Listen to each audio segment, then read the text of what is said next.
नमस्कार। राजकीय कल्याण कन्या महाविद्यालय सीकर से मैं बब्बल शर्मा। हम पढ़ रहे हैं रीतिकाल के कवि पद्माकर को। पद्माकर के काव्य का अध्ययन करने से पहले हम इनका परिचय जानते हैं। पद्माकर का जन्म आचार्य रामचंद्र शुक्ल के अनुसार 1753 ईस्वी में उत्तर प्रदेश के बांदा जिले में हुआ था। जगत विनोद नामक पुस्तक के आधार पर इनका जन्म स्थान मथुरा को भी माना जाता है। अपने जन्म स्थान के बारे में कवि ने स्वयं जो साक्षी दी है उसके आधार पर पद्माकर का जन्म बुंदेलखंड के तेलंग ब्राह्मण परिवार में हुआ है। इनके पिता का नाम मोहनलाल भट्ट था, जो अनेक राजाओं और दरबारों से संबद्ध रहे। पद्माकर को भी दरबार की रीति नीति को निकट से देखने का अवसर मिला था। सबसे पहले पद्माकर बांदा के नवाब अली बहादुर के सेनापति हिम्मत सिंह के आश्रय में रहे। यहाँ पर इन्होंने हिम्मत बहादुर विरुदावली नामक पुस्तक लिखी। इसके बाद क्रमशः सागर के राजा रघुनाथ, जयपुर के राजा प्रताप सिंह और जगत सिंह, ग्वालियर के राजा दौलत राव सिंधिया के आश्रय में रहे। जगत सिंह की प्रशंसा में इन्होंने जगत विनोद नामक ग्रंथ लिखा और इन्हीं को समर्पित किया। सितारा के महाराज रघुनाथ राव ने इन्हें 1 लाख रुपए और 10 गांव देकर सम्मानित भी किया था।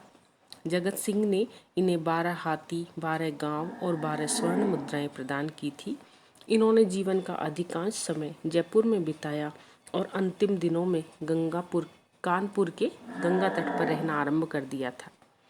कुष्ठ रोग के कारण पद्माकर के अंतिम दिन बड़े क्लेश और बेचैनी में बीते और इन्होंने 1833 ईस्वी में गंगा के तट पर अपने प्राण त्याग दिए। पद्माकर ने अनेक ग्रंथों की रचना की है। जगत विनोद, हिम्मत बहादुर विरुदावली, पद्माभरण, जयसिंह विरुदावली, आलीजा प्रकाश, गंगा लहरी, प्रबोध पचासा आदि इनकी प्रमुख काव्य रचनाएं हैं। पद्माकर की कविता का मुख्य विषय श्रृंगार है। श्रृंगार, वीर और भक्ति रस का अद्भुत परिपाक इनकी रचनाओं में हमें देखने को मिलता है। रीतिकालीन भोग विलास में जीवन का चित्रण, नायिका भेद, नक्षिक वर्णन, ऋतु वर्णन, प्रकृति वर्णन आदि काव्य की सभी विशेषताओं को पद्माकर ने अपने काव्य में बहुत ही उचित ढंग से प्रस्तुत किया। सौंदर्य चित्रण एवं विभिन्न सांस्कृतिक समारोहों में भी इनका मन रमा है। इनकी शैली सरल, सुबोध और लोकप्रिय रही है। कृष्ण भक्ति के अनूठे चित्र हमें पद्माकर के काव्य में देखने को मिलते हैं।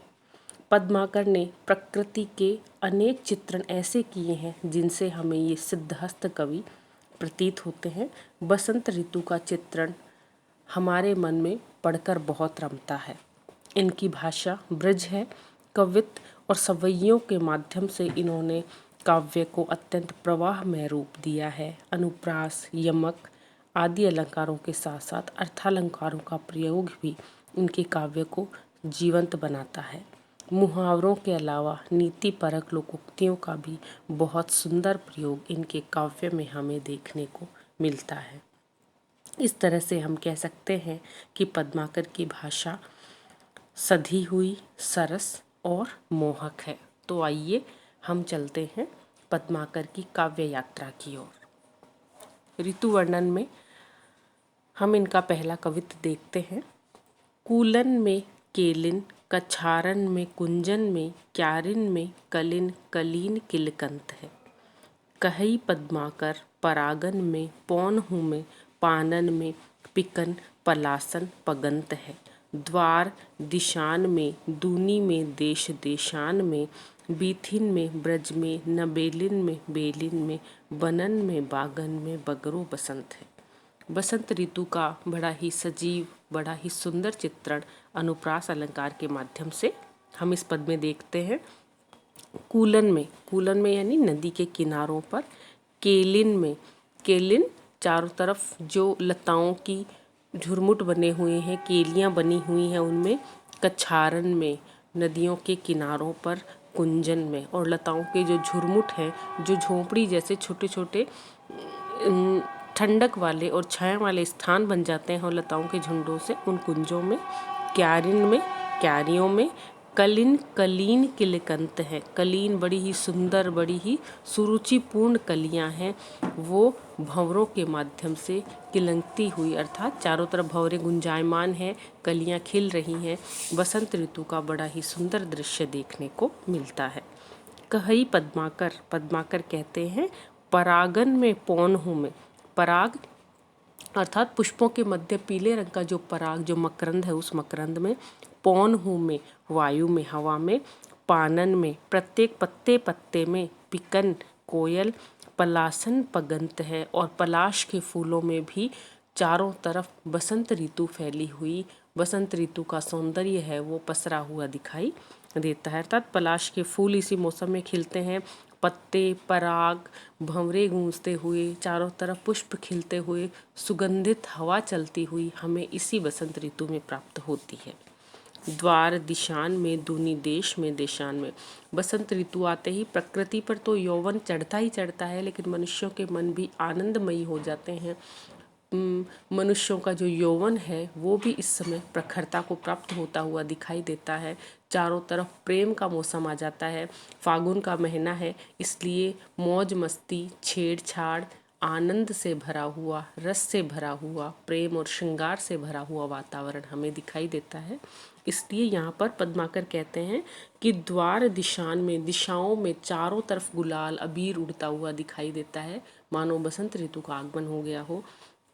द्वार द्वार पर दुनी, सारी दुनिया में, देश देशान और देश दिगंतर तक, अर्थात जो मौसम सर्दी जाने के बाद और गर्मी के आगमन के बीच का ये जो बसंत ऋतु का मौसम है, ये काममय मौसम है, आनंदमय मौसम है, और ये किसी विशेष स्थान पर न होकर और चारों तरफ पूरी दिशाओं में, पूरी दुनिया में, देशों में हमें देखने को मिलता है।